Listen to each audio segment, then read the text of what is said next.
Halo, Assalamualaikum warahmatullahi wabarakatuh.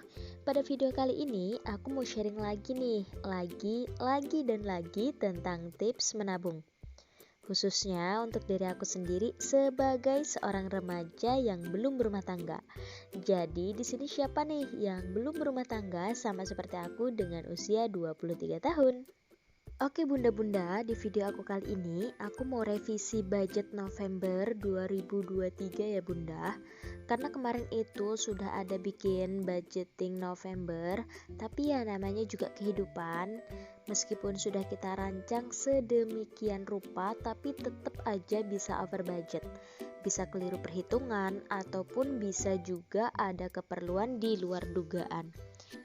Nah, budgeting November kali ini aku revisi ya bun, karena emang over budget, jadi aku sedikit kewalahan dan sedikit sakit kepala. Dan jujur aja ya bun, menghitung budget itu lebih mudah daripada menerapkannya, apalagi pemula seperti aku ini. Oh iya bunda, seperti biasa aku mau cerita sedikit kenapa baru awal bulan aku sudah over budget. Awal bulan ini ada senang dan sedihnya ya bunda-bunda.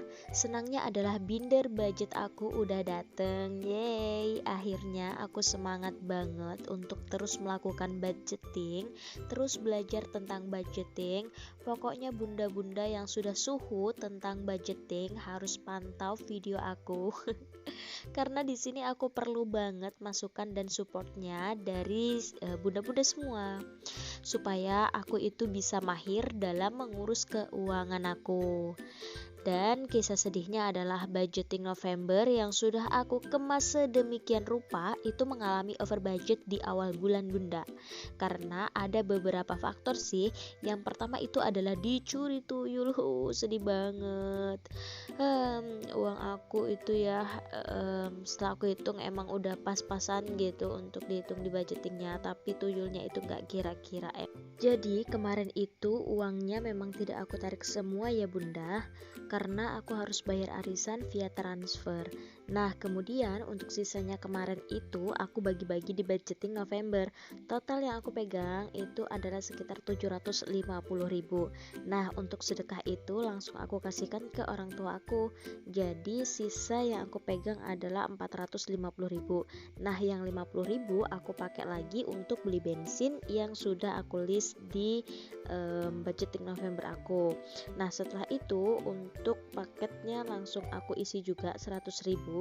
Jadi sisanya itu aku taruh di kotak tabungan aku. Dan setelah di total ternyata dari keseluruh pengeluaran aku itu sisa uangnya adalah 300.000. Nah setelah itu aku taruh di kotak tabungan aku, dan ternyata pas aku mau cek lagi uangnya, ternyata itu sisa 200.000. Oh masya Allah, langsung shock kan.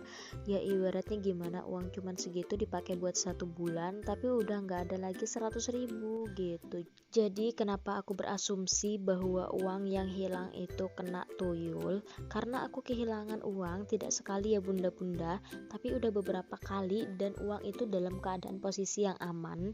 Jadi tidak mungkin aku kehilangan uang aku dalam posisi uang yang terikat karet gitu. Dan ternyata ketika aku share pengalaman aku di media sosial itu, ternyata teman-teman yang lain dalam satu tempat itu juga mengalami hal yang sama gitu bun. Tapi ya udahlah, yang sudah biar saja berlalu. Dan untuk sekarang aku bakalan lebih waspada lagi dan lebih hati-hati lagi. Dan by the way bunda-bunda, ada yang tahu nggak gimana caranya nyimpen uang yang aman dari tuyul? Tulis di kolom komentar ya bunda. Nah oke, ini aku lanjut lagi. Kemudian untuk faktor yang kedua itu adalah emang keperluan di luar dugaan. Nah ini menjadi salah satu pelajaran buat aku, karena aku punya anggaran, aku belum punya ya. Jadi aku itu belum punya anggaran untuk dana darurat gitu.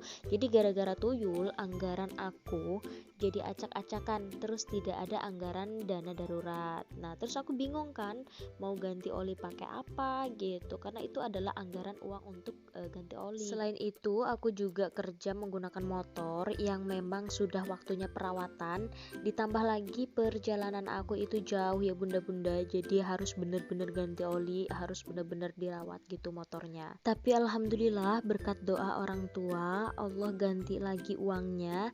Jadi hari ini aku dapat 200.000 hasil joki laporan kantor, dan aku juga dapat beberapa dari jualan pulsa. Nah, sekarang aku mau langsung bikin atau ngewajibin uang dana darurat. Jadi harus ada pemasukan di pos ini gitu. Meskipun nggak banyak, tapi harus tetap ada nilainya.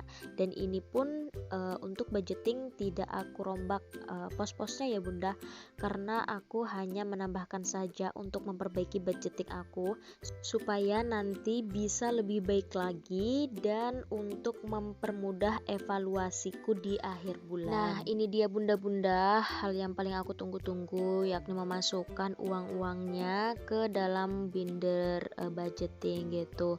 Jadi ini sudah aku bagi per posnya, yang bisa aku simpan di binder ini aku simpan, dan yang langsung aku gunain aku masukin ke dompet. Nah, untuk di binder budget ini aku juga ada menyisakan uang untuk sinking fund. Di sini pasti nanti akan berguna banget, dan yang pastinya dana darurat di situ aku harus memasukin, entah itu nominalnya besar ataupun kecil. Ini bakalan menjadi alat yang paling ampuh ketika aku kekurangan dana gitu ya. Dan di sini aku juga bakalan menerapin kalau aku emang harus benar-benar bisa memilih barang antara kebutuhan atau hanya keinginan semata. Nah, kemudian untuk challenge-nya ini ada yang 10.000, gate-nya itu 520. Di sini aku masukin ke dana shopping dan skincare. Jadi kalau misalkan aku mau beli skincare itu kan tidak langsung satu paket gitu ya, pasti ada satu pieces atau 2 pieces gitu, karena habisnya itu tidak bersamaan. Nah, jadi itu uangnya bisa aku pakai dari situ. Jadi nggak harus nunggu 520 gitu, cuman ya karena aku emang rajin aja sih 10.000 taruh situ gitu. Jadi untuk sinking funds ini emang 100.000. Nah, jadi itu dia bunda revisi aku kali ini, revisi di budgeting November 2023 punya aku. Jadi dengan adanya revisi ini semoga nanti kedepannya budgeting aku itu menjadi lebih baik lagi, menjadi lebih terarah lagi, dan menjadi lebih produktif lagi, seperti halnya bunda-bunda mengatur keuangan di rumah gitu ya. Jadi aku pengen juga bisa kayak bunda-bunda gitu. Jadi dari hal-hal yang kecil seperti ini aku belajar supaya bisa menjadi yang lebih baik lagi. Oh iya bunda-bunda, kalau misalkan bunda-bunda itu punya saran atau punya kritikan, boleh kok tulis aja di kolom komentar. Siapa tahu nanti itu akan menjadi motivasi yang besar banget buat aku. Dan kalau teman-teman juga punya suatu permasalahan tentang keuangan, yuk juga bisa sharing di kolom komentar. Siapa tahu aku bisa bantu dengan adanya komunikasi kita melalui kolom komentar, itu bisa terjalin silaturahmi. Oke bunda-bunda, videonya cukup sampai di sini aja. Semoga bunda-bunda suka. Kita ketemu lagi di next video ya. Wassalamualaikum warahmatullahi wabarakatuh. Bye bye.